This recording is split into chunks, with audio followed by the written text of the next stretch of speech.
All right, so today we're going deep on something you were curious about, Nether Quartz Ore from Minecraft. Mm, And I thought that was a fantastic suggestion because we can really kind of springboard from something seemingly simple like a block in hmm Minecraft Yeah. to a whole bunch of kind of surprising connections. And we have this great article called Block of the Month, Nether Quartz Ore, that we're going to be looking at. Yeah, and it's really interesting when you think about how one single block in the game can kind of have all these real world parallels as well. Yeah, exactly. And especially because this one comes from the Nether, which isn't really, Right. the most relaxing place to be. Not exactly a vacation spot. Yeah, exactly. You don't go there to chill out or anything, but it's full of all these valuable resources. And this is a great example of the game, rewarding you for Mhm. braving Yeah. the heat, the mobs, all Yeah. that. It makes sense from a game design perspective, right? Like Yeah, you have to give players a reason to go there.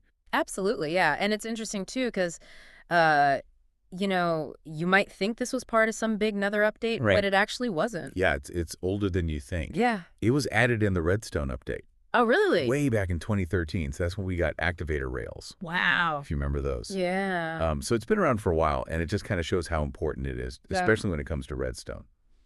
So let's say you're in the Nether trying to, not get blown up by a ghast. Right. Where do you even find this ore? So it appears in these blobs within the netherrack, Okay.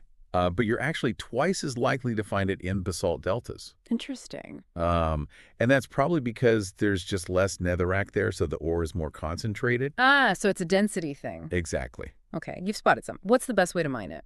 Well, any regular pickaxe will do, and that'll give you nether quartz. Hmm. But if you're lucky enough to have a pickaxe with fortune on it, you'll get way more. Ooh, nice. And if you want the ore block itself, you can use silk touch, Okay, and then you can smelt that down later. got it. So you've got your Nether quartz now. What? Well, if you're into building, Mm-hmm. it's crucial for making those smooth white blocks of quartz. Oh, yeah. Those are popular. Yeah, they're great for aesthetics, and it's also used to craft diorite and granite.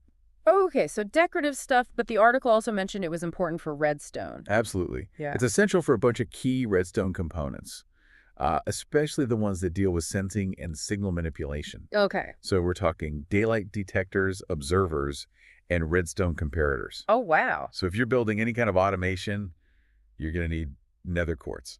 Okay, so we've covered the Minecraft stuff, but this is where it gets really cool. Yeah. The real world connections, because quartz is like surprisingly everywhere. It's pretty much everywhere. Yeah. Tom Stone, in our article, he talks about how vital it is in all our everyday tech, like watches, TVs, smartphones. Right. They all use quartz crystals. I never would have thought. Yeah. And he even jokes about how even like buying quartz sometimes involves using quartz. Oh, that's funny. Yeah. He also mentions like a bad experience he had with an actual quartz block just to keep things real. Right, right. But the point is, it's used everywhere. It really is. So why is it so important for technology? So quartz has this really cool property called piezoelectricity.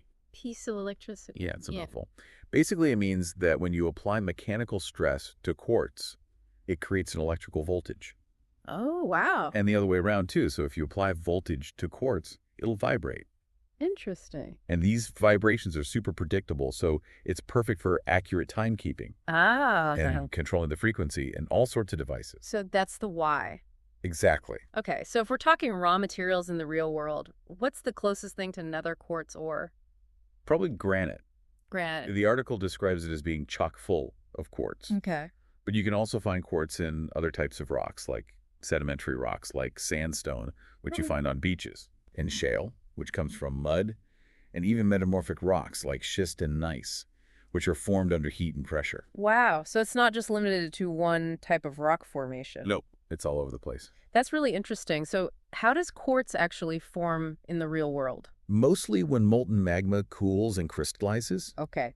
and sometimes under the right conditions, these crystals can grow ridiculously huge. Huge. Like how huge are we talking? The article mentions this one crazy example of a crystal that was over 6 meters long and weighed almost 40 tons. 40 tons. Yeah, That makes my Minecraft inventory seem a lot less heavy. right. Yeah. It really puts things in perspective. So we've gone from this, fiery hellscape of the Nether to the foundation of all our technology, all thanks to one little block. It's pretty amazing. Yeah, it's crazy how everything's connected. It really makes you think about all the other seemingly ordinary materials out there, Yeah, and what kind of stories and uses they might have that we haven't even discovered yet. it's a whole world waiting to be explored. Thanks for joining us for this deep dive into Nether Quartz Ore. Anytime. Until next time, stay curious. Keep on digging.